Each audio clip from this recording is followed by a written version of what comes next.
to this day. Dude, one of this, oh fuck, what was I gonna say? Oh, Dave Attell, best. I'm young comic, I'm in the back, and a guy is heckling Attell. This has gotta be 99, 98. And he goes, sir, that's enough out of you. I'm gonna come back. And he goes, he goes, I hear one more peep out of you, and when I'm done with this joke, I'm gonna destroy you. And then the guy says something again. He goes, okay, all right, sir. I'm gonna finish this joke, and I'm coming right back to you. And he finishes his joke, and that's the difference between men and women on fire. All right, you're up, dumb nuts. Here we go. And just he goes, it's guys like you that make girls like that fuck guys like me. Here's the problem with, like, he had 20, and the guy got up and walked out, and I'm just in the back going, I don't have that skill set. Like, I couldn't, I had nothing to get out of a fucking... I love that when I didn't know how to handle hecklers.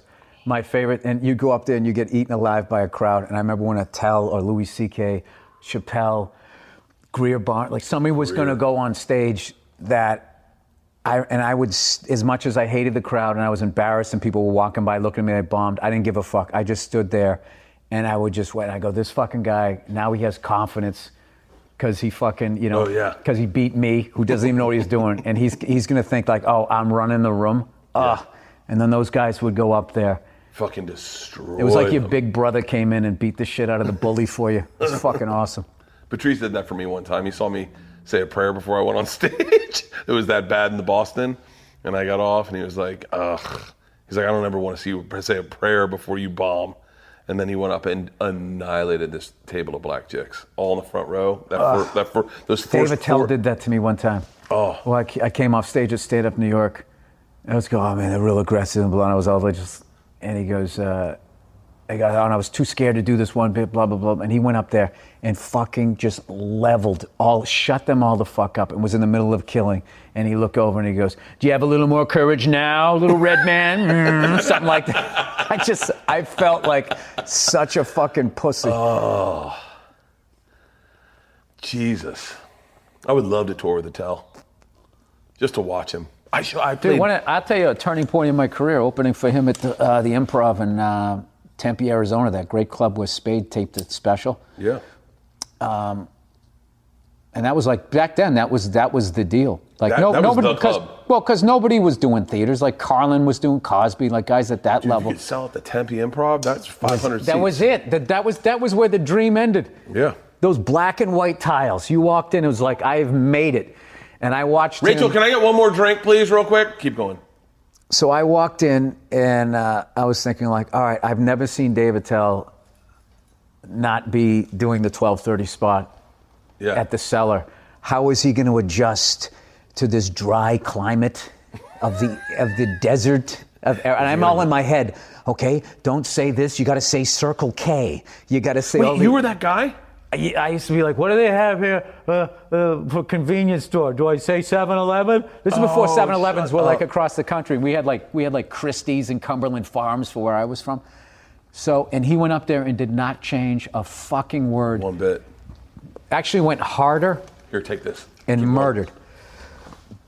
That was the crazy thing, watching people go from doing city sets to watching them do an hour. I'm going to finish this fucking thing. Yeah, we're going to get through it.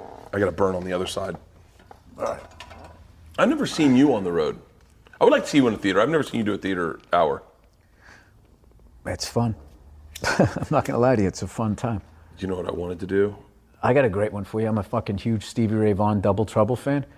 And I found this footage I'd never seen of them killing it at this little theater in Memphis. And I was like, wait, I'm going to Memphis. And I looked up and it's the same fucking theater. Yeah. But I think they redid it. Because I'm one of those geeks. I get off on, like, if I get up there and I'm standing on the same floorboards that they stood on, you feel like their magic is in there. Hold on. What's the place in Long Island? Brewer did a one in the residency. Round? No, he did a residency there for a month. It's Governors. No. It's a theater. They just opened it. They just redid it. It's really beautiful. Was it Montclair, New Jersey? Maybe no. It's Long Island. It's Is it Montclair, New Jersey? I'm trying to think of the cities. And so anyway, I go in and they have a thing on stage, and they go, it's like a plaque, and they go, this is where Billy Joel opened. He opened the club for them, and this is where he sat his piano. So if you stand here, you're standing where Billy Joel stood, and I, in the middle of my set, just walked back over and told a joke from there. I couldn't help it. I love, dude, theaters are one of the coolest, like, clubs are amazing because you see everyone's name up there, but you know everyone's been there. But when you go to these theaters, some of them, you're like, I was there at one, I'm a big fan of Wilco, and I did one in What does Columbus. Wilco stand for? I don't know. Will comply. No. And so I was in Columbus, and they were I going don't to know be if that's why they do it, but they were going to be in Columbus the next night, and I was like, wait, you're telling me that Jeff Tweedy's going to be on the same stage I was in? And they're like, yeah. I was like, wait, like you guys are all going to see Jeff Tweedy tomorrow? And they're like, yeah. I was like, do you guys know who he is? And they're like, nah, not really, because it's just theater staff. I was like,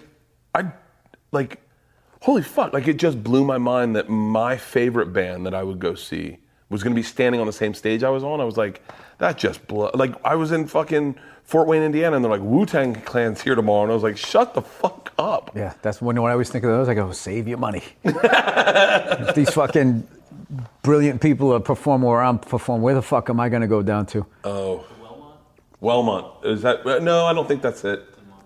No, it's not. It's not Montclair. It's in Long Island.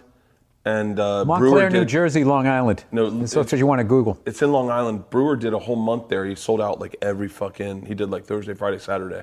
You know what's hilarious? He has a fucking bit about Slayer fans, where he went to some fucking concert and everyone's having a good time, and then Slayer closed, and he said these fucking people came out from the bathrooms and just going Slayer. You know, you make those crazy voices, Slayer, climbing over the seat, Slayer, Slayer, right? The Paramount. So I saw Slayer's last show at fucking the Forum last Saturday night. And we were out in the parking lot, and you just hear people go, Slayer, Slayer, and they're coming into the fucking Forum going, Slayers. And it was like literally Brewer's bit coming to life. They were doing everything but climbing over cars. Oh. They were fucking, their fan base, that show was so fucking incredible. It was Phil Alsamo, is that how you say it? And Anselmo, yeah. I missed him. He did such a quick set. He did all the Pantera songs. Rex Brown on bass, right? I think. And no, he wasn't. I don't think he was. Was he? I don't think so. And then I saw Ministry set, and then Primus, and then fucking Slayer closed it out. And it was fucking incredible right until the end. And then they were saying goodbye, and I saw in the lead singer's face like legit sadness. It's like, oh, this guy's really saying goodbye. Like, I don't think he's coming back. Do you get that? Do you ever get that way on stage, emotional? I don't see it in you. I know I did it in Salt Lake City. I like how you started to ask that, and then you lost all confidence in it. I know, but do you ever feel that way? I don't see it in you. Wait, do you ever get emotional on stage when you get done a tour and you're like, that's it, this tour's over? No, because it never really ends. But a tour, like a tour when you're out for, say, 12 months and then your tour's wrapped and I had a connection with it. I don't get. I get like. You know what brings on depression? Going back to New York. Really? Well, how much the scene has changed, and then I go back. Opie and Anthony's not there. I want to see this guy. This guy died. This guy fucking died. This guy died. So many people died. I mean, dude, I was counting the other day. I mean, I know like 30 fucking comics that died. It's fucking crazy. Fucking crazy. Yes. And same thing with Boston. I go back. Oh, yeah. And I was back there for a week getting ready to do that Leary Cam Neely benefit. And I was going back into the old haunts. And what I had to do was I had to go to a new room. So I went to like Laugh Boston, and it was new. So I didn't have any memories. I didn't walk in and think I was going to see fucking Bobby Dane, Al, Patrice, and all of these guys. Yeah. Todd Parker, Jim Loletta, all these guys I saw back in the day. I went in not expecting to see them, so I was able to have a lot of fun at that club. So, there's clubs I went to go to, and they're like not clubs anymore. Yeah. Like the Boston, you go back, it's like a fucking wine bar. Yeah, I know. And I walked in there and I was going, yeah, this used to be a comedy club, some 20-something. Really? Yeah, fucking Dave Chappelle, right where that table is. I watched him do fucking 90 hours of stand-up there over the years. I watched Dave Chappelle murder in that room. I didn't know he had been doing stand-up, and I pulled him offside my second night how in long comedy. you been doing it? Yeah. And I was like, hey, man, you're really funny. You should stick with this. I just got into this. Like, let me know if you want to hit some mics or something. He was like, all right, thank you, man, and just walked away. That's cool that he Very, said that. very sweet guy. He's always been, I don't know him, but he's always been very nice. Anytime I've ran into him, he's always been very regular and nice. Yeah, he's pretty laid back.